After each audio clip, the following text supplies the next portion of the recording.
How's it going, everybody? And welcome back to another edition of the Stupid Questions podcast. Today, we're going to be talking with three people, Nicholas Chase, Marc Dubrick, and Justin Riele.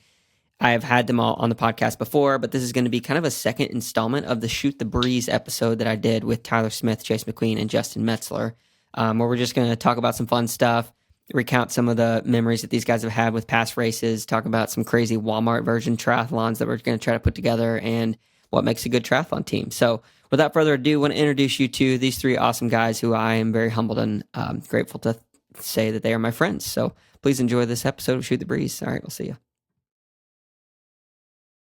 Fine. We know you're a working person, so that's what Marc said. So we'll give you the benefit of the doubt. This is definitely the most exciting meeting of the day today.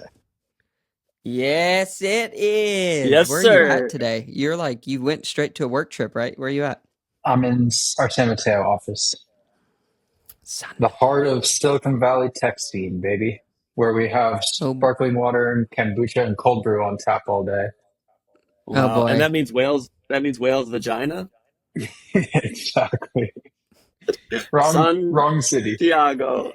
Oh, Marc, grow up. This is starting off with a great podcast. I'm started off right. We're not even a minute in. Today's one of those days where I got to the office and I wanted to quit my job to be a triathlete, but then I also realized I never want to be a triathlon. I never want to do another triathlon. Whatever, bro. You get on the bike and you're like, I just had to go to the front and stay there the whole time. I don't care what happened. I just love it. I can't stop. Like, you can't stop yourself. I was on this wheel, man. What am I going to do? Not be on this wheel? I don't think so. I can't. Crazy. Yeah, you definitely went for it. I appreciate the openness with your data, with your reel. We're giving that a good like. Yeah, Marc always hates on people who's like, we can't see their data. We want to see it. They're hiding stuff. They're hiding stuff. What could they possibly be hiding? Like plus or minus 10 watts? Nothing. It's all speculative. Yeah. Jackson sent me his data. Out of respect for Jackson, I won't share it, but it wasn't like that surprising. And Marc also sent me his data, and it was not very surprising. Really? So you can basically look at mine and say, yeah, that's 428, and you can imagine what would be faster and what would be slower. Yeah. Is that a common thing between you guys? Is that like hey, guys at the top, let's share our data files? It's like a little fun thing to do. Sometimes. I think, is that Marc's problem with the airplane? Yeah. Marc has like a freaking F-16 going on. Next to a runway? Yeah, right next to a runway. Give it 3 minutes, and I'll show you guys the next one. Are they doing touch and goes? Okay. No, I live next to a regional or it's international airport right now. Okay, Perfect. well, podcast recording outside. Before we get too crazy in tangents, I haven't talked to Marc in a minute, and I don't know where the hell he is, where he's traveled to. All of a sudden, he's doing some testing with a company that we're trying to make a partnership with tomorrow, and he's by the way, like, I'm testing. So, Marc, where have you been in the last 6 weeks? What's happened? Man, it's been crazy for me, and that's saying something. So I've been in Boulder. You knew that one. I was in Boulder since Boulder 70.3 when you were there, which was a blast. Seth, we missed you there. That'd been awesome. Justin, I know, obviously different race beds. Anyways, so right now I'm in Manchester, New Hampshire. I decided to come out east and see my coach. My coach lives here. And then originally I was coming out here to race Maine 70.3. I'm not racing that, but I came out here, saw the coach, getting some good treatment with our old PTs. And then my family all had stuff planned. So tomorrow doing the testing and then driving with the family up to Boothbay, Maine for a little family vacation. Wow. Yep. So all over the place, back to Boulder on Wednesday next week, and some exciting races coming up because the Achilles is feeling much better. Good. Like 6 out of 10, 5 out of 10. What's much better? Yeah, like 6 out of 10. Oh, okay. So that not good. Still, that's pretty. It's like that could be like you're one nut kick away from just being out of the game. But I'm also like, yeah, that's one way to look at it. No, I had my longest run 2 days ago since Challenge Raw. Or sorry, not Challenge Raw. Oh. Challenge. Right. You were there, man? Since Challenge Champs. So that's a good. Wow. And I saw you post on social media asking if anyone was doing 70.3 European championships. Is that for personal interest? Yeah, I'm going. Hell yeah. Oh, let's go. Well, Yep. Did you reach out to Ellie? No, I did not, but I'm going to share with Valentino. I think he's going. So splitting with Valentino. I'm sure Zach and Ellie have a hotel booked already. What's the date for this race? August 25th. Oh, snap. 1 month, 4 weeks. Let's go. Yeah. So I'll leave on the 20th. And then you're going from there to China. Yep. Going from Tallinn to Beijing for the Beijing Olympic try. Let's go. Which is bought by Challenge. So, yeah, bringing back the Olympic. Dang, man. I like it. Yeah, you're really interested in doing Olympic triathlons, going all the way to Beijing. Dude. Yeah, exactly. We got him a good Bring deal. it back. Yeah, my agent. Sure. Yeah. So that's me. Testing tomorrow, VO2 and lactate. Nice. So can you tell me why VO2 testing really matters these days? Like, is it really as applicable in training anymore? Because I've tested it, I put athletes through it, and I rarely utilize that data. Good to know, Coach. I feel like that's a loaded question. Since we're trying to form a partnership here. No, not that it's not like it's good to see progression. Like, oh, I worked my VO2 is this with my age. Like, I think that there's valid data there, but people want to use it on day-to-day training. I'm like, well, it doesn't really change much. Yeah, so I agree with you there. I'm not going to dictate my training. I think it's just to see if I can get flex. Just flex. Yeah. See, other triathletes. That's all I wanted to hear. I knew that was okay. They're going to give you a trophy. Yeah. What's your VO2? What's your VO2, bro? 79.85, but I say 80. It's 80. 79.8. Nice. Shit. But I haven't Marc, tested it in 2 years because we tested it and we're like, yeah, that seems pretty high. Like, okay. And now what? Haven't done it since then. Good data. All right, let's get out of here. Yeah. That's exactly what it was like. Yeah. All right, that'll be $1,000. Yeah. Yeah, sheesh. The blood lactate protocols I find way more valuable. 100% agree, Nick. But even then, so that'll be interesting. Even then, you have to do those more frequent. Still have to, yep, exactly.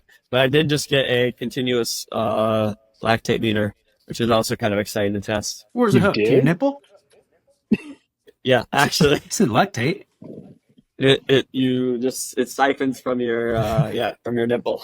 I knew there was a purpose for those things. On men, sorry. So for those who are not as educated, myself included, what blood lactate? What is that like going to change in terms of like, oh, you can use that for more frequently? Come on, Marc. That's on you, Coach. No, that's on you, Coach. So Inderall head coach. That's right. We got a team call after this. I'm gonna get sharpened up for it. So what was your question, Seth? I was too busy waiting to chat. My question was, we're talking about wait. So VO2 max testing, yeah, it's a great number. Cool. I got a high number. You compare that with your buddies, but blood lactate testing, you're saying like that's more applicable to the day-to-day. So how and why? Well, I'd say for the VO2 testing too, like you're going to look at the heart rate ramp. So that's really why it's beneficial. You're going to look at peak calorie burns at all levels. And when you're taking blood lactate samples during this whole process, usually it's a step test, and then usually they're broken up into A test and a B test. The B test fills in the gaps that the A test couldn't get. And normally you're trying to figure out key points of training change within the body, within the metabolism of storage of carbohydrates, utilization, and kind of like what output you're generating levels of blood lactate that are either going to be utilized as fuel or you're oversaturating and it's going to be toxic to your ability to continue muscular contraction. So that's kind of like the basic, very simple theory is that changes with more metabolic efficiency, with different muscles being stronger, your body, your vasodilation, everything cardiac working in those sequences to help build your tolerances. And that's why, let's say, and I'll shorten this part up. Let's say you're training aerobically. How do you know you're training aerobically? What pace, what output? Those things change regularly, but they've shown science to say, like, well, if you can only breathe through your nose on the day, then you're pretty much at the lowest or the highest output of your like aerobic capacity. Aerobic capacity without overstimulating and not really doing enough to have the high end aerobic capacity. And then you do a ramp test to see like what power levels should I be riding at for optimal blood lactate utilization versus that exponential decay part where it's like, wow, we've put out an extra 10 watts and now we're heart rate's jacked up. We're burning way more calories. We're producing a lot more waste and we can't continue. So that's kind of why you establish those zones. Yeah. And then you take those zones and you completely throw them out the window when you go on a race day. Yeah. You're like, all right, I'm going to use these never, except for once. Yeah. No, that's very well said, Nick. I mean, I think you can use it like, I tell people there's kind of like two very basic ways to use lactate. One is like a metabolic profiling that you might do every 90 days or every 6 months, kind of to Nick's point. And it's like, hey, we're going to do a big A curve. We're going to see at 200 watts, you're 1.0 millimole, and at 300 watts, you're 3.0 millimole. And then we're going to redo that in 90 days and see if you're getting more fit and wear. I think that's one pretty effective way to do it. Although I will say, if you're only doing it once every 90 days, the variability of like the temperature in the room that you're testing, what you ate for breakfast, what you had for dinner, did you train the previous 3 days, can really throw off that data.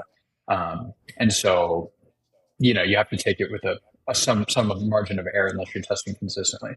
And then the second way you can use lactate testing is like week to week or day to day for intensity control, saying, okay, on this specific day, if I really want to dial things in, I want to make sure it feels like I'm breathing through my nose and my trainer room is 70 degrees and I'm riding at 250 watts and that's usually 1.2 millimole. But shit, today I feel like crap and it's actually 1.7 millimole and I'm going to back off the watts 15 today. Or I actually feel so great, I'm going to jump at 10 watts today. So that's, I think, like the hyper-specific method of lactate training. And I used to do that actually a lot last year when I was basically doing all my riding at LT1, 1.2 millimole, and all my riding at LT2. Not all of it, but a lot.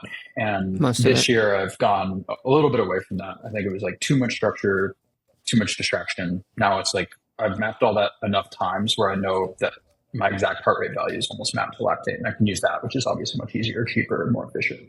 And I can say for sure that whole just like staying steady with the blood lactate as like a gauge, it definitely did not suit my strengths to be a stronger athlete. It actually killed my bike power because I was spending so much time in just like the race that we race now. There's no steady to it. It's like you get on the bike and you ride as hard as you have to. And that's the only rule. You ride as hard as you have to. And sometimes that's really freaking hard. And sometimes it's like, all right, I get 7 seconds of braking. And now I can get back into it. Like you don't have the variability, or you have the variability and you're not able to maintain those lactate numbers anymore. And that's why like the Norwegian method, I was like, this shit doesn't make sense. Like these guys aren't just using blood lactate to change everything. They're using maybe small amounts of it, but there's other stuff they're doing that's probably way more in depth than just not sharing. Blood lactate training is why we're the best for those 2 years only.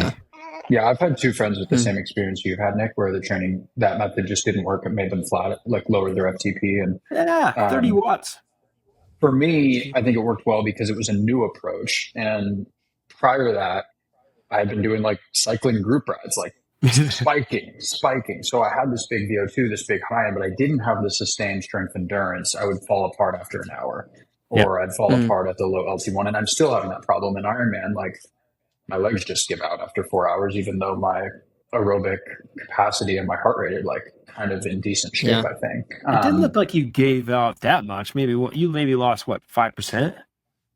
I went from 300 watts for 3.5 hours with a flip of a switch to 250 for 30 minutes. And that maybe lost you 1.5 miles per hour?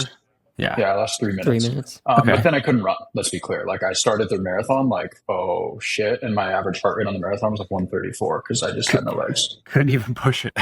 No, it was like just slow and easy and like, oh, this is just what we're doing today.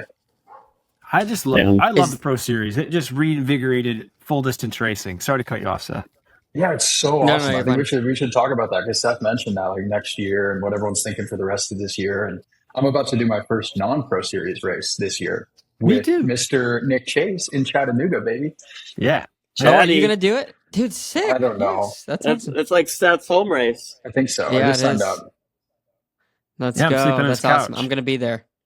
I will be so excited to. Yeah, come hang out before, but I'm so excited to see you guys shred it, and I get to Sherpa around. I'm stoked for that. Yeah, it's always fun thinking about what race is next after 48 hours after an Ironman because I'm like hungry for more while also like never wanting to shattered. How do we forget the pain so quickly? Sometimes it's the biggest motivator. I think it's because we're reminded during those suffering moments. We were severely reminded of really what it feels like to feel shit. Like, and after you're like, it's like when you watch that movie, The Hurt Locker, when that dude's at war for tour after tour, and he goes back home and he's just looking at the grocery store with the abundance, and he's just so bored.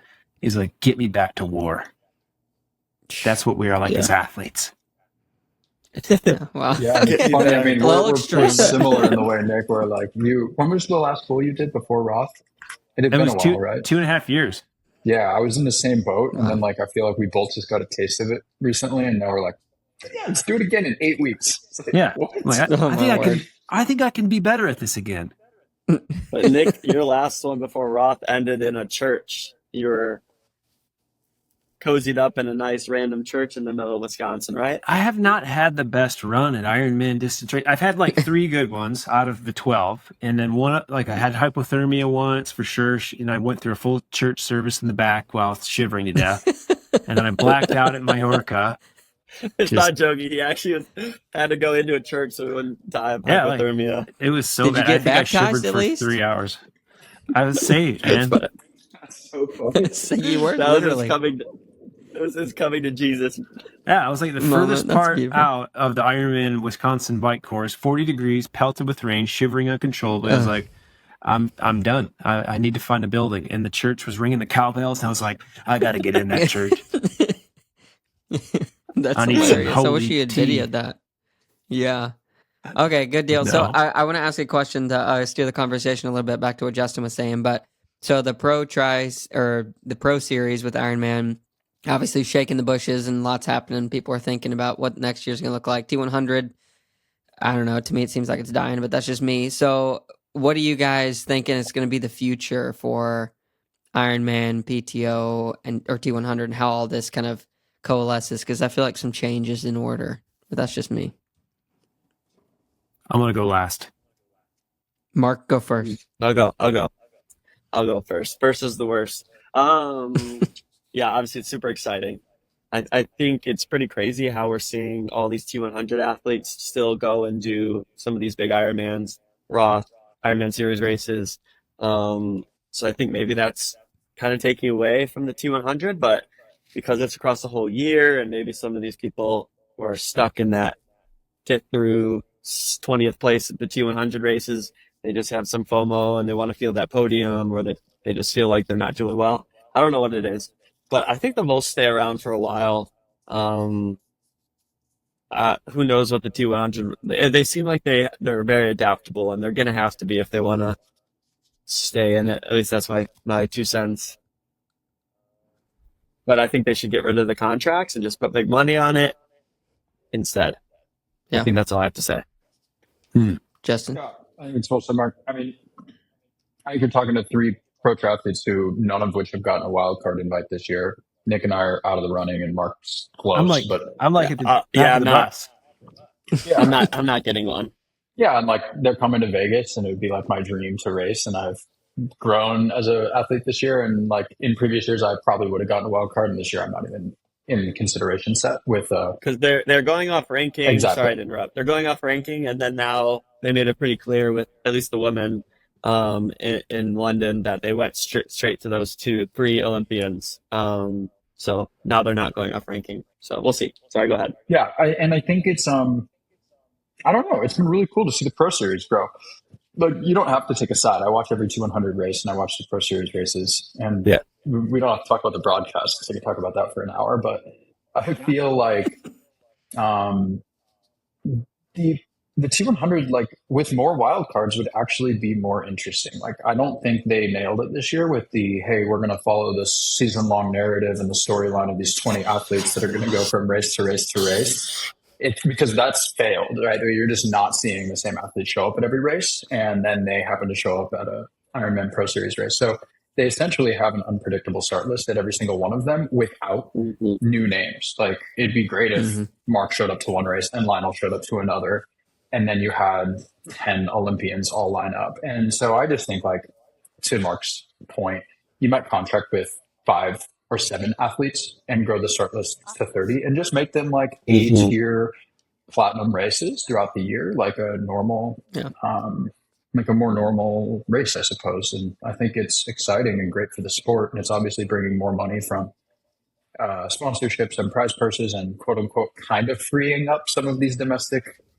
Ironman races, but not really, because Sam Long still showed up at Oceanside and St. George. And, you know, you got Ben Canute, who grabs the podium spot from me in Mont Tremblant, even though he's been on the T100 tour. So there's all of these factors, but like, I think it's great that people are racing both, because again, it forces both organizations to be competitive with each other and up-level their product. And that's good for all of us, because Ironman is being challenged for the first time ever, and we're seeing it play out in the product of the Pro Series races this year. It's amazing. Like, they're investing more in the broadcast. There's more prize money. It's a better experience for the fans and the athletes. The social media and marketing is getting better, like, by the week from Ironman. If you guys have noticed that, like, every race, it's so good. It's getting funnier and it's better. Like that didn't exist 3 to 6 months ago, and that is all because of the T100. So I really like what I'm seeing from a business perspective, and it's going to be super fun to just see how each organization actually responds to each other in 2025. Because I bet you we see a better product from both of them in 2025. I hope so. Nick? I think I don't understand T100s. You know, they've had 4 products in the last how many years? Like, they can't really establish themselves. It was an athlete-owned organization trying to tap into our heartstrings, hearts and minds. And then I don't think they needed to expend so much money to make a point like they did. I like that it helped during COVID. They stepped up. They did a lot of great. I'm not dogging them, like, as an organization. I just feel like there's a lot more they could have done to really spread a lot more wealth to the rest of the top 100 on more events. And I really don't like the contracted way they handled it this year, because it almost disrespected them in a way, because their contracts, like Justin mentioned, we saw athletes racing. They canceled on going to San Francisco, but then went to Nice and then set up run course PR and participated in a 70.3 that wasn't even designated for pro athletes.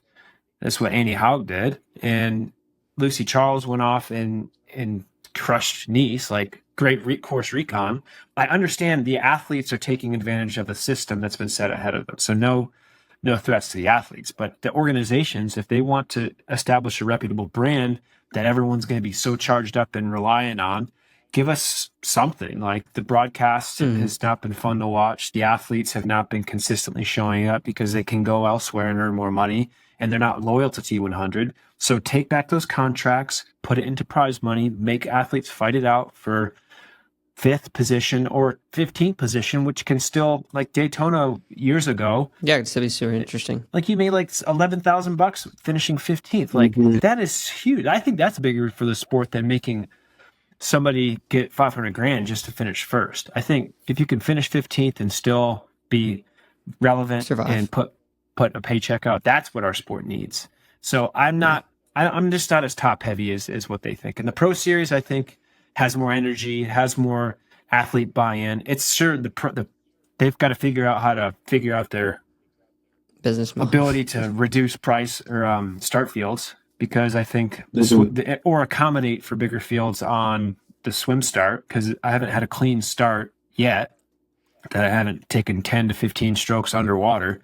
Maybe, I need to be a better swimmer, but of course, like, those are little things I think are going to be finely tuned in the next few years. Both organizations have done so well to give the pro athletes a better experience. So amazing. Age group athlete buy-in is lovely. I was really nervous at the end of last year. The full distance was losing stamina because T100 was coming in with this product. Ironman has totally rejuvenated the 140.6 distance. And overall, I'm feeling really good about where our sport is heading because of these two entities. And then again, like, we don't have Challenge that much in North America yet. And I hope they come in and put some more races in. But Challenge is another valuable organization too that provides another level of experience for all of us to earn, be represented, be taken care of. And like all you need to do to earn the love of pro triathletes is like cover some expenses, put us up in a place, and we're like, we love you. We're not, it's simple. It is simple. It's not hard to like make the pro category really happy. It's just by making us feel welcome and like you actually do give a shit about us. And I think both have done well to step it up. Yeah. And no downriver swims. Oh, sorry, Marc. Which races would you cancel? No, I actually like downriver swims because then it just challenges me, my swim and my run. So, but you guys, I have a good answer to that. I would cancel Maine, which is total BS, and I would cancel Augusta, and I'd put a pro field at 70.3 Santa Cruz, which had one for years and was an iconic race.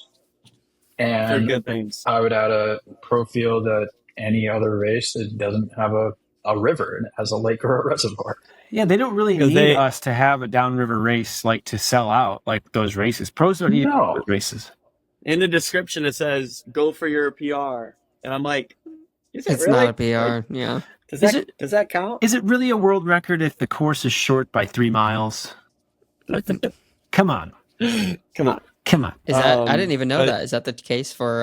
Well, that happened at Cozumel with Blumenfeld. Down massive current and then short bike and then legit run, but yeah. Anyway, fascinating. Yeah.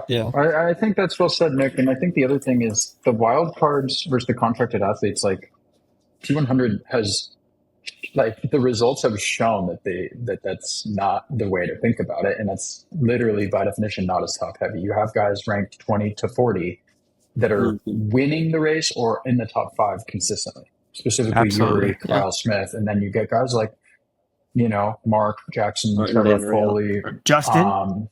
Give him a slot. Matt Marquardt, like those guys haven't even gotten a start, or Jackson got one. But the other issue with the starts with the wild cards is that they are decided so late that you can't build a block. It's hard to prepare. Or you can't prepare. And how are you going to perform without betting it all on a build for it? So, and especially one that requires international travel. So. Do love seeing the top of the top compete at T100 races, though. 100%. The San Francisco race is one of the best races I've ever seen.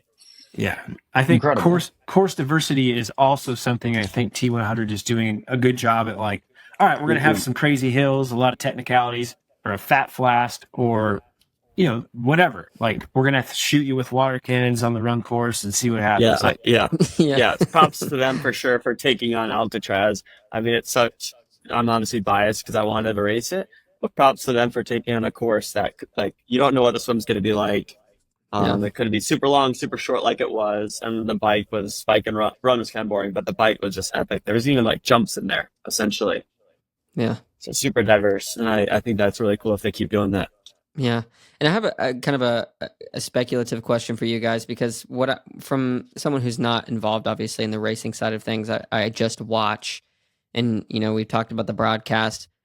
To me, it seems like I'm really having a hard time understanding the business model of what they're doing, because they're paying a lot of money.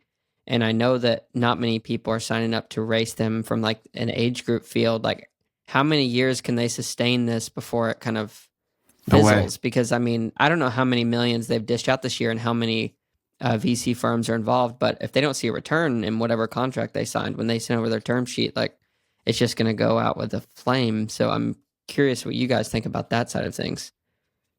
I mean, they've got to be banking on some sort of broadcast rights along with some sort of age group participation. I mean, seeing it on Max has been pretty freaking cool. I got to say that for sure. Major broadcast outlet.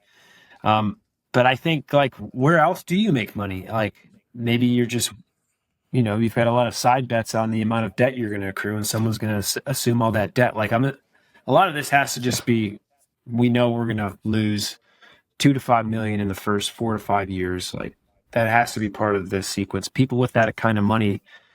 I mean, we've had a hard, like when we were trying to get a Super League team funded, all these VCs or private equity, they were just like, I can make 6% ish right now, just keeping my money where it is. Like, why would I need to invest 2 to 3 million in this sport? Because there's no guaranteed return. There's no business protocol. And if you put anything into Ironman, you're going to be paying $1 million just to be part of it, to be advertised partner or whatever. Like, the money is really big. And I just don't know, like, think of one consistent partner or sponsor who's been around for the longest time with Ironman or anybody. Like, they kind of come and go because I don't know where they're, the business model's rewarding anybody. Yeah, I mean, the T100 is operating like a Series A startup in Silicon Valley. They've raised money with a goal of 10xing with a high probability of losing everything. And private equity companies aren't going to do that. Your everyday mom and pop investor is not, going to take that kind of risk on. But Sir Mike Moritz, founder of Sequoia Capital, worth 5 to 10 bill, can donate 0.01% of his wealth towards a passion of his. He was a triathlete, and I trained with him back in San Francisco years ago in the pool. And I don't know him super personally, but I know that he doesn't blink when he thinks about $10 million check to the PTO. And so we're lucky to have a sport with people that are that wealthy. And I think there's a little bit of that in Super League without knowing all the details. I think there's like some founders with seriously deep pockets behind it. And, I think this PTO venture could be profitable someday, but it's not going to be within 5 years. And I'm sure their investors have that perspective. So at least, selfishly, I'm like, well, I'm 30. It'll probably be around till I'm 40. Like when I start to glide off into the distance, and I don't know if it'll be around in 20 years. Like, would I make that bet? I'm not sure. I probably wouldn't. It'll probably be some other entity with some other name, with some other investor of some other distance. Like, that's my guess. Now, it would be amazing if it's still the T100 and it's this mainstream thing that has worldwide broadcasts with large-scale advertising and sponsorship partners. The only other third way I think they could make money beyond age group entries and broadcasting rights are bringing partners in. Like, I think they have Canyon as a partner, or whatever, Breitling as the official watch partner. Canyon. There you go. Breitling. And Ironman's got Breitling, Hoka, VinFast, right? These brands that are probably writing pretty big checks to advertise and be associated with the Ironman brand. And if T100 can create something so special that Trek decides it's worth $1 million, that funds 10% of their race fees that year. So, I think there's a little bit of that, but at the end of the day, it's going to have to be a from the heart, benevolent donor sponsorship, passion projects for a long time. And the thing that's so cool about that is that actually, if you grow it big enough, it can continue to exist that way. It can just lose money forever if enough people care with deep pockets. Like, it's if you've got 10 people worth $100 million for 50 years, it's going to just Moroccans keep existing. Yeah, I think that's a good point. Like, every company isn't designed to be extremely profitable. That's something I don't think we talk about enough when it comes to this topic. But when you look at the Ironman model, somebody's making a lot of money somewhere within that regiment, guaranteed. Yeah, not us. Especially when they start handing out those world spots, non-refundable. Bring your credit card to the front, please. Yeah, for real. But if you get pregnant, better clear. But if you get pregnant, we got you. That's like a new thing. Oh yeah, I read the title. Can you explain that? I didn't read the full article. What's the deal? Yeah. What's the info, Nick or Justin? I can't Nick read. or Justin. I can't read fast enough to say the facts, but I just know that I talked to Sky on our podcast yesterday, and she mentioned it, and that's all I know. Nice. Yeah, I just saw a post that there's some. I don't have plans to have children in the near future, but at some point I will definitely be taking advantage of it. And there's a paternity policy too, which is you can defer your race that you paid for as well you have a child like right before or right after the race or expecting to. But yeah, essentially it allows amateurs to get their money back if they become pregnant, which I think is super important because it's not always a decision you choose to make. A choice. And it's also not really like an assumed risk when you sign up for something like that, like getting an injury would be, or getting sick, or just not training hard enough. So, yeah, nice, cool. I didn't know that. Oh, Mark, you still there? Just rely on Mark to be just random.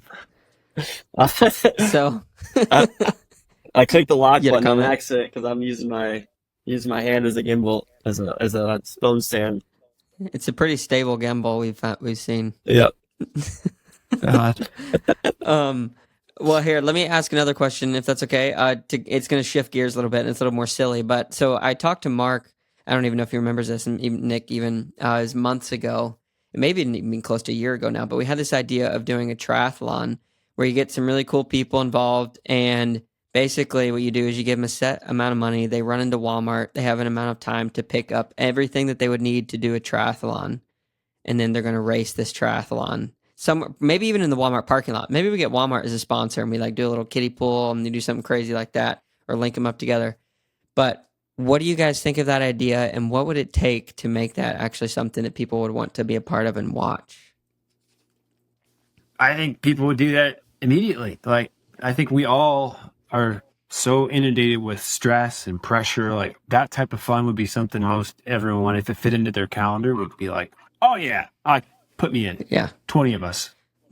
Yeah, it'd be really funny if you could standardize it somehow. So you could do it across all, like if it was sponsored by Walmart or something, across all Walmarts, and you're able to somehow do it in their parking lot.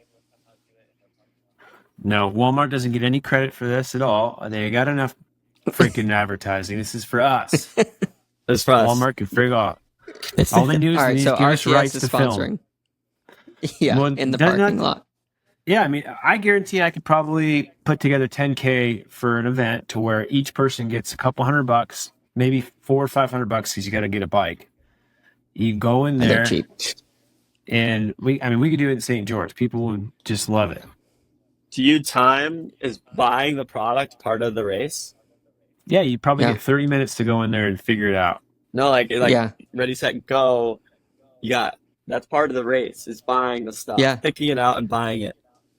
Yeah, I guess that could be like whoever gets to the checkout fast enough that's time. Like if you're first person, then you're like the 10th person, maybe you got an additional time. 10-second head start. Well, yeah, here's an idea. Like the Super League has the speed shoot stuff. If you get short shoot, or whatever, short shoot. Sorry, you could do a short shoot thing if you spend and save so much money on discounted stuff and so much time, then you could get a little cheat or something, or a water balloon to throw at somebody behind you. Yeah, if you spend the amount of dollars you spend under the maximum or the budget is how many feet, I don't even know, shorter you get to go or something. Exactly. I think this would be even a fun concept for people who aren't racing an event to go do this the day after the event. Like they can get their stuff ready. It could be like the thank God I'm not racing going to party. Those people could all do it. Yeah. That is a great Joe idea. Skipper announced the beer mile at Lake Placid in the pro meeting, DNF'd, and then led a 100-person beer mile the next day. Oh, yeah. I love Joe Skipper. Good for him. He's such a good By guy. the way, his interview on the pro panel was legendary. So good. Yeah. Did he cry? Mm-hmm. I don't know if it was full, but it was. I wanted to cry. I wanted to give him a hug and because he's normally so intense when you speak with him. He's like so factual, so on it, so in your energy. But this was like a different show. I loved it. Yeah. Yeah, I don't it know seems like he's been going he's through had a lot. tough go. Yeah. I would be down for this Walmart Triathlon. What I'm slightly infuriated by and surprised by is there is a $148 pretty sick bike for sale in Walmart. $148? $148. That's less than the chain ring I want to buy, or less than any single piece of plastic on my bike. Yes. It's a whole bike. It's got everything. Yeah. She'll weigh 30 pounds. But I think it even has Shimano on it. You need to double check it's built correctly. There's a time limit for how long they have to build each bike. I mean, shit, I had SRAM red brakes and they were still broken this weekend, so. Ooh. Yeah, true that. I hung up my brakes on the rack, and I don't know if you guys have ever done that. Have you ever done that? Yeah. Mm-hmm. Yeah, I've done that a bunch of times, and took it off, go around the first corner, like gone, completely zero brake the whole day. That's so weird. Like you squeezed it and there just wasn't brake, or did it come off of the actual like aero bar? Squeezed it and there was no brake. The piston must have just gotten jacked up. Yeah. Front brake or back? Dude. Back. Okay. The important one. I was going to say that you want the front one more. I think you want the front one more, but I didn't know. Yeah, I was like, well, I guess I'm still going to do this. Okay, well, I'm a noob. I don't know what I'm talking about. So, Seth, yes, I think this event should happen. The dates, I mean, I've got a couple of opportunities. We could all do it someplace fun, or the problem is getting everyone together. Let's just be honest. Yeah. When's a good time? Because it's like, oh, I got a wedding, or I got a race. Or we just start the trend, keep it small. Yeah, it's going to be grassroots. We're going to probably have 10 people the first time, and we just got to figure out when and where. And I think it's going to have to be off season, which doesn't exist because of Worlds this year. So maybe we do it at a tri camp. I think let's plan for next March, because next March is not too early usually. Wait, Cozumel. Let's do it in Cozumel in January. We could do it in Cozumel, and they've got like that massive grocery store called the Mega, and they have bikes in there when you walk in. Yes, let's do it. Perfect. Do we know the owner of Mega? 30,000 pesos, 50,000 pesos, doesn't matter. I think it's still Walmart, Seth. Oh, it's actually It Walmart. probably is. Well, we should figure that out, like walk in there. Nick, when you figure out some contacts, because I'll help put this together. I want this to happen, and I want to be like responsible for filming and laughing, and it's going to be great. Yeah, well, we can do it. No problems. Beautiful. We'll do it right off the dock of the hotel. Yeah, I mean, this is the problem with triathlon, is we just think that we have to be ready by 6 a.m. on Saturday, this date, and we can't be racing any other time. That's the only time I can be ready to race. But the truth is, someone can hold the gun in my head and be like, look, bro, you got to go race an Ironman tomorrow. And I'd be like, all right, I'll do it. You can go anytime. Justin, are you the same? Right now, gun to your head, are you able to race? I'm so tired. Dude, check this out real fast. So when I was in Roth, and nobody in the U.S. will know this because it's totally, we don't pay attention to other countries for some reason. So there's a dude in Roth, and I can't remember his name. I have to look it up. But he's doing 100, I don't know, maybe it's 200, but maybe it's 150 Roths back to back. What? And he hit the half. No, maybe it's 120. But anyways, is it? He's doing a full distance Ironman every single day on the Challenge Roth course, every day for like 120 days. He's going to do this, or he did this? He's the motherfucker's out there right now. He's probably sleeping. Wait, what numbers is he on? Because I interviewed Sean Conway, and he has the record up 103, I think, or 105. I cannot remember. His name's probably Jan something. No. Jan van Stappen. What is his name? We got to give him a shout out now that we're talking about him. You guys keep talking. I'm going to look it up because I follow him on Instagram. Once you find his name, let's get him and then this Iron Cowboy in here together. It's Jonas Dykman. Jonas Dykman. He's German? He's doing 120 times in a row. Challenge Roth. Well, that course how deep in is short as well. So it's about the same as Iron Cowboy. Okay. That's not short, man. I did it. It was legit distance. It is. I thought the run was short. If it is, it's by that's easy to it's like extend. 200-300 meters short. Maybe that's it. It's not much short. Okay. But yeah. But answer my question. How many in? He's got to be at least when Challenge Roth happened, which was maybe 3-4 weeks ago. He was at the 60-day mark of doing it. Okay, so he's halfway through. That's insane. Good for him. Why is he doing it? Fame, glory. I mean, to write a book, probably. Ask James Lawrence. You know why they do those things. It's the scene from Forrest Gump. Why are you running? Is it for world peace? Is it for kids? It just felt like running. Oh my goodness! I do an Ironman and I do not feel like doing another one the next day. Gun to your head, though. Are you kind of? I can do it, gun to my head, but I mean, it's hard to wrap my head around doing it again. Yeah. Oh man, it's hard for me to wrap my head around Trevor Wurtele racing 70.3 man this weekend. You gonna smoke him or what, dude? I took my name off just to make sure you didn't have to worry about me. I don't think he's doing it. Oh, I don't think he's going to do it. I mean, I don't know. I wouldn't be smart, right? If he's trying to go do also Danielle Lewis. Yeah, she was seriously. Yeah, I mean, maybe he will. But if he's looking at Frankfurt, another Ironman in 4 weeks, I don't know. Yeah. Maybe when you post, maybe a downriver swim, a flattish bike, or it's actually kind of hardish bike, and a nice half marathon is a good recovery. I don't know. Well, he won Maine last year. No. Yeah, he won last year. Yeah, he knows the course. I hope he does. Is he so talented that on a course like that with a downriver swim, a really hard bike where he puts 5 minutes into everyone and then he jogs a half marathon for a win? Like, that'd be the argument. There's like Matt McElroy's doing it. You got Matt McElroy there, yeah. He ain't gonna be jogging, I'll tell you that. Also, this is a complete joke, but how dare you say talent?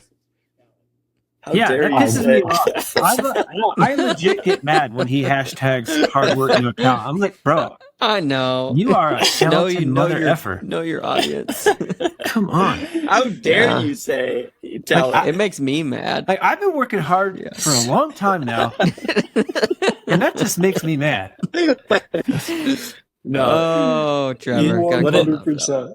What it is hard work and talent. There's nothing wrong with saying you have talent. Like, there's so many. The boy's talented. Yeah. There's nothing wrong with saying that. His mindset, his focus. He's going to be a Frodeno level athlete, guaranteed. And it's not because of hard work. It's because of hard work and talent, and also included talent. Mom and Dad did the right stuff. Yeah, they did. And he's such a good dude. You want him to win. He is a good dude. But I did Number hear, one episode. I did hear he doesn't poop because he just like burns all the energy. You know, he do not have a butthole. I'm clipping that part and I'm tagging all of you. And RTS, we're putting that on the front page. Oh my word! Well, that's fully exposed. He burns all his calories. I'm sweating. The most efficient gut in triathlon. And he listens to Wrecking Ball. What is the song? Miley Cyrus. Is it Miley Cyrus? Yeah.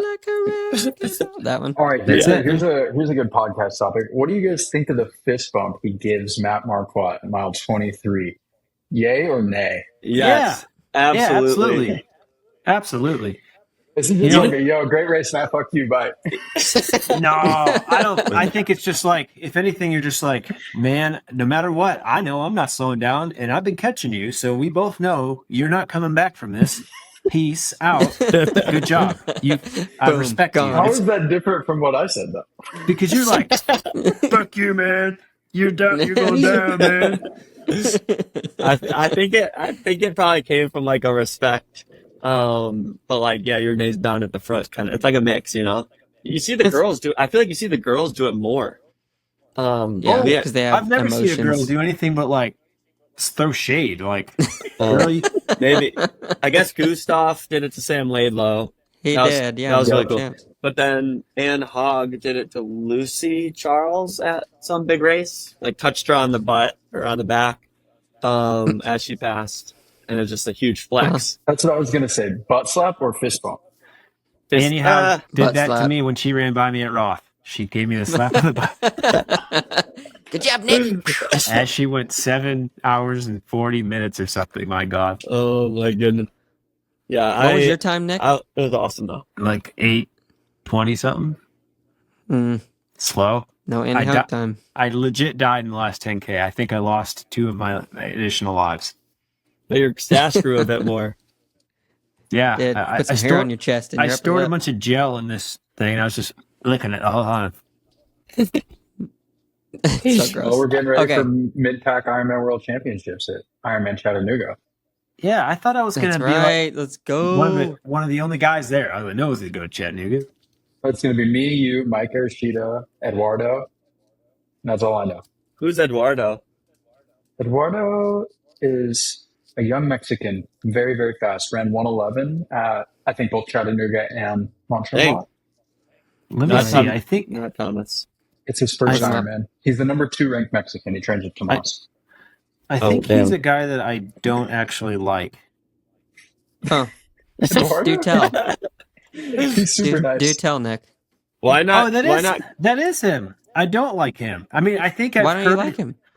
I think I've heard he's a nice guy, but like when we raced Cabo, I think maybe last year, and Robbie was there, the dude was just like talking all kinds of trash on course and just being really like boisterous with his like, oh, I think I'm going to catch you. I'm going to catch you. And then Robbie didn't let him catch him, thank God. But I just didn't appreciate his attitude. I was like, dude, you're a little too arrogant for me to like you. Maybe he's on the didn't like those Americans coming down the corridor. Maybe. I mean, no doubt he's fast, and I'll never take that from him. But I just, I didn't like his attitude that day. Maybe I'll give him another chance. Maybe he'll give me another chance. Well, I'll set up a coffee for you guys when you get to Chattanooga. No, we don't need to go that deep. No. I can video. Settle it on the race course. We'll fist bump when he runs by me. When you run by him, smack his butt. Yeah, I'll get canceled. No. I can't I can't do that with this mustache. I'll get thrown in jail. Yeah, that's true. Once you shave it, you're allowed to. You can get away with a few other things. No fist bumps or butt slaps for me. I'm gonna be off the front. And that's it. Yeah. I know you're used to it now. You don't like anyone ahead of you anymore. I know that. Yeah, get that dog in you. You're gonna pull a Nick Quinet out there, bro. I can't wait. Running all sideways. That was so crazy, dude. When I ran by him, I was like, "Oh my god!" Like he's face down in the grass with like 4 people around him. That's scary. I hope he's okay. Yeah. Crazy. Is he okay? What happened? This is a Chattanooga 70.3, just beyond all recognition. Went from like winning the race, running sub 6 to just like out cold on the grass within like 30 seconds. Wow, that's crazy. That's what happens. He pushes himself to a crazy limit, and he goes like all out from the gun. It's a pretty awesome way to race. I respect that, man. It was the Hawk Tua girl, actually, that got him. Marc with the explosive out of left field. He got him coming tonight. That's because Marc only is glued to the cell phone, swiping left or right all day. He's got such a tainted mind. That's not true. Tender. Oh, my headphone! My left headphone just died. How's things up in upstate New Hampshire, or wherever you are? I am not on the dating apps. Triathlon is life. Dude, we did just have this incident with... Oh, can you guys hear me? Yeah. What? Okay. Just do like some wave if you can't hear me. This headphone just died. This one's still working. We had a close call with a car. Thankfully, everyone was okay.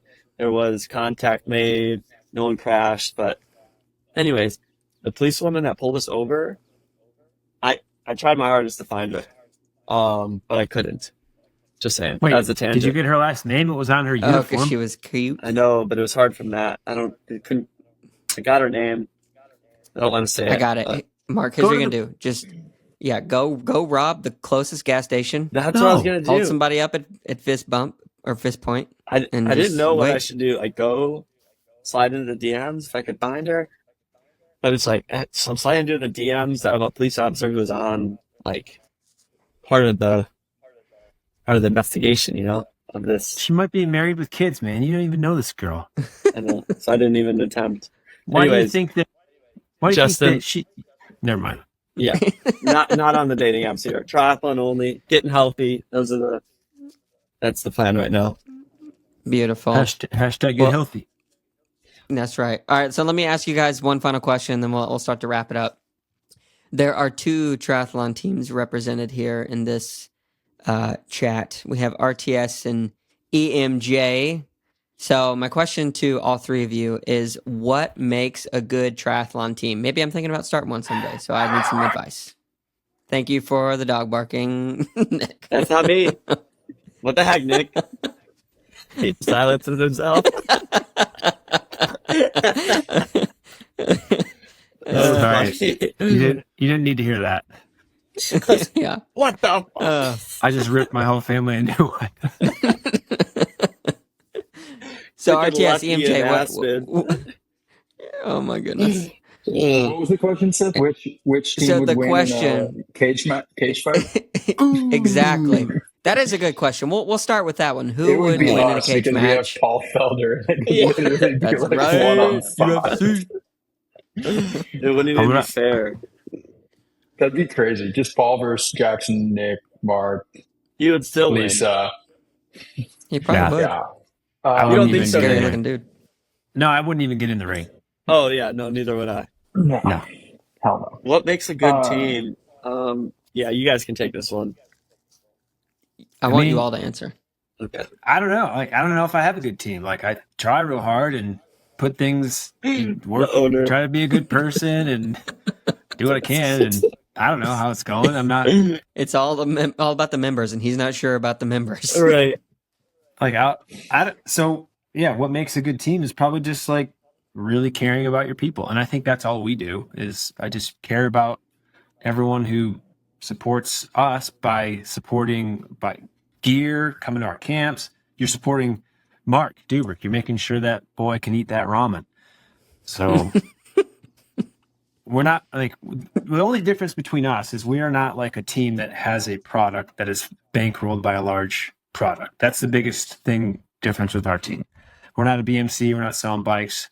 We're just supporting athletes. That's all our focus is. And now we do want to partner with companies that are going to allow us to have means to do that, but that's part of it too. And I wish I had a shampoo company who was hooking it up. That'd be great. I really value what Everyman Jack has done for the sport. So yeah, I think I can't really answer it as someone who's living it every day, but I can just tell you that's where my focus is. Yeah, I mean, beautiful. You are living it every day. You started a team, and it's much earlier stages than Everyman Jack is the other thing to point out. We've been around for 10 years, and we're also an amateur team. We're not a pro team, so it's a little bit different. But I think you're you're not a pro team. Come on. I mean, Everyman Jack does not pay me anything. Well, I'll come over here. I'll pay you, man. Yeah, I think that may change next year, but I don't think so. And that's not the model that Rich has ever tried to build. And me and 3 others, Greg Harper, Matt Schaefer, and Devin Volk, all also very legit pros, are the first pros to sort of be on the team in the last 10 years. And we came up as amateurs already on the team. We've never recruited existing pros. So yeah, there might be a time where I evolve out of Everyman Jack, but for now it's really great. And I'm looking to expand paid relationships with our existing sponsors for next year, which is I think plan A, and plan B will be, if my time has come to move on from the team and there's other really exciting opportunities, then I'll definitely consider those. But I love Everyman Jack, and it's been such an amazing experience, and it still continues to be because of just simply the friendships I've built. And I think to answer your question directly, Seth, what makes a great team? For me, it's been, there's a lot of sub bullets. The network and relationships that you build with different brands and what they're able to provide for the team is great. Whether it's discount codes, free kits, great kits, whatever, bikes, wheels, all that stuff. When you first make a team and you're a young up and coming amateur, that can move the needle and be a huge difference maker for you. I remember getting my first felt at a good discount, and I was like, oh my gosh, this is incredible. I'm a pro athlete. Yeah, I'm sponsored. I'm sponsored. Yeah, I got my $20 feed credit every 3 months. It's crazy. But what it's all about is the connections. And so the best teams are the ones that facilitate in-person connection. And that comes from our annual camp. It's the best freaking weekend of the year. It's the biggest investment that the team makes every year, is where we all build.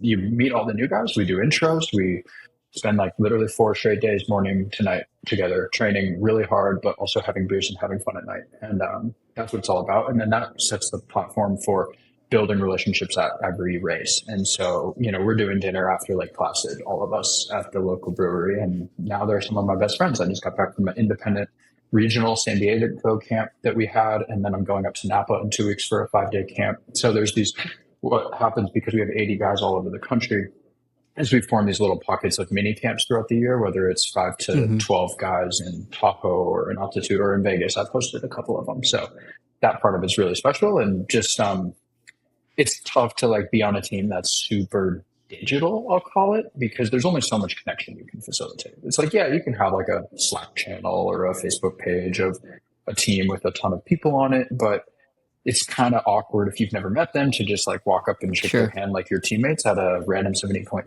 that you might be like with your family. And it's like, oh, that person's like wearing my team shirt, but I don't know who they are, what their name is. So it's what's amazing about Ironman Jack is it's just big enough to facilitate those like smaller regional groups on a consistent basis throughout the year. And there's almost always going to be at least 1 to 3 other guys racing at a given race if it's an Ironman branded race in America. But it's small enough where you can actually still get to know almost everybody, especially if you're on the team for multiple years. You'll have a lot of deep relationships. Yeah. All right, I'm going to go Beautiful again. Answer. I was going to say, do you want to keep track there or who scored better? I need to go again. Wait. I'm sorry. My phone died. Welcome back. It was at 40%. I told you. I'm not sure what that means. I don't get to answer this question. No. Answer it. I want to hear your answer. Nick, do you want to go first or again? Because I didn't hear your answer. I'm already having to do a redo, so you can go ahead. Why? Was it really bad? I just didn't have like Justin just really good. I don't know. Justin was just like methodical, and he just reamed me a new one. I gotta say something better. Well, what makes a good team was the question, and I think I think we have something really good going with Real Tri Squad. Obviously, Nick spearheading it is probably the best person we could have doing the job, and that's because we have a good balance of the right people on the team. You want to have the right people on the team. God, my headphones are dead too. Because we're obviously trying to grow the community around ourselves, and we want to have the best partners. But and the partners want the best people who aren't just maybe the best athletes, but can help build that community, be good spokespeople, and then just fun to be around. So, like Justin just said, we do have obviously a much smaller team than Everyman Jack, but we see each other all the time. Jackson just came to Boulder for a week, and that was awesome spending time with him. We got Lisa just north in Fort Collins. We got Leslie in Boulder. I'll see Tamara, I guess, now in Talon.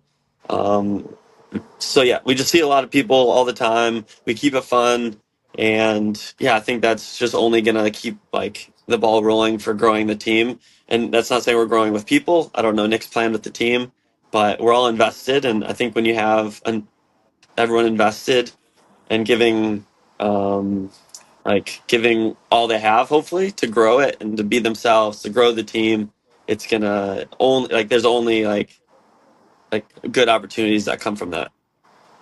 Yeah. Great answer. That makes sense.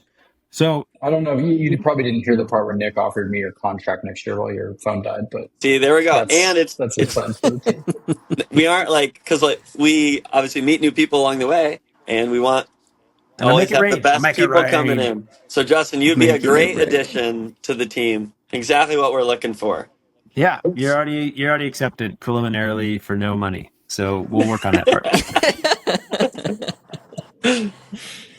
So my my 20-second synopsis is, first off, we're equal opportunity. We're not every person. I think every person, Jack, should be the future because we have male and female professionals represented equally. Just saying. Secondarily, what most people do not realize is that RTS is not just the 8 professionals. It is a massive mailing list of hundreds of athletes. It is a coaching group. It is a podcast. It is an ecosystem. And that's really what I'm trying to do better with, is to make sure that we are using, I've always noticed the reason this team exists is because I've always noticed big holes in our industry, whether it's representation, salaries, athletes not getting taken care of. And it's always bothered me because not that I felt like I deserved it, but I always wanted our sport to just represent more. And so that's why this team exists, to those who live this life and want it to be a lifestyle and be an example and role models, they can take it to the next level. I want to make sure that you're not stressing about getting to a race. I want to net zero your travel costs. I want to give you some salary, make life easier for you so you can do your job.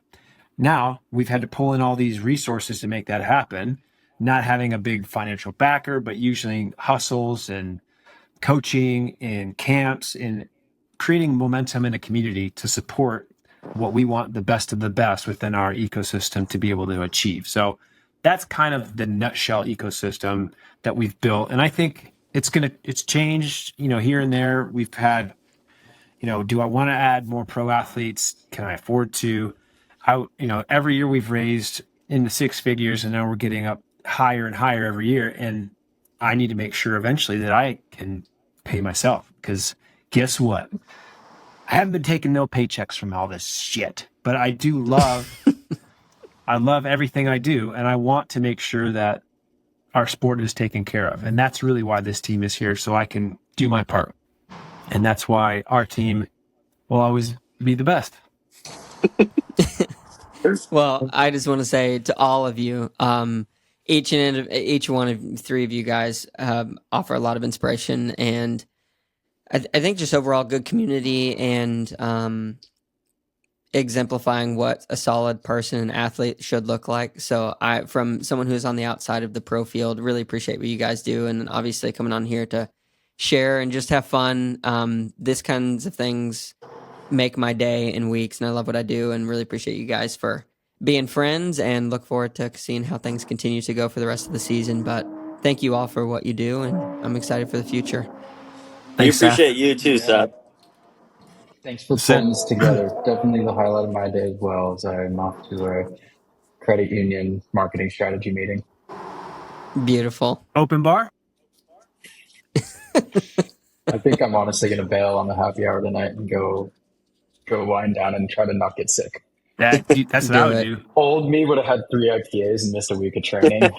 New me is going to be back at it on Friday. Everyone's going to be like, where's Justin? Oh, he's got 3 Ironman to do tomorrow. He's just going to sleep. He's such a... I need to make like a real Monday morning. Sorry, Seth, I know you closed the call, but I need Monday morning at the office after an Ironman. It's how was your weekend? Just well... 12 hours ago, I was fucking dying on aisle 23. Wait. I've got the best version of this. You've got the guy coming up to you. He's like, well, you ask him, how was your weekend, Travis? And he's like, oh, it was all right. It was pretty tough, though. Dog ran away for about 10 minutes. Found him. No big deal. It was good. Friends came over, had a couple drinks, and I took my kids somewhere. What'd you do? Just traveled across the country, raced forever, took podium almost, was in and out of the race and almost died. And I could barely walk, but I guess I show up to work here today. It's hilarious. I had my coworker this morning say he was really sore from walking 18 holes on Sunday. Oh yeah, man. Oh, I gotta clip that. Yeah, you're oh yeah, know the feeling. Exactly. I was I'm pretty sore too. Gonna hate those Mondays. Yeah. Good. All right. Again, kids. Well, thank you guys so much. I appreciate it. Thank you so much to Nick, Marc, and Justin for coming on the pod and doing this Shoot the Breeze episode. As you can tell, we were having a lot of fun, and it's really just an honor for me to get to spend time with these guys and shoot the breeze and just goof off. Friends are everything. So if you can find good friends, make sure to do that. If you really like this episode, shoot me a message on Instagram at the Stupid Questions Podcast, or shoot me an email or text me or whatever. I would love to know if you guys like this format of the podcast. I love doing the one-on-one stuff where I get to kind of dive deep into people, but it's good to have a good time and just kind of be fun and funny at the same time, and not so serious all the time. So let me know what you think. If you want to sign up for our newsletter, you can do that at the stupidquestions.show website. Wherever you're watching and listening to this, if you wouldn't mind giving it a like, comment, subscribe, follow, a comment, any of those things, a review, it really does help us to continue to grow. So thank you so much, and we'll catch you guys in the next one. See ya.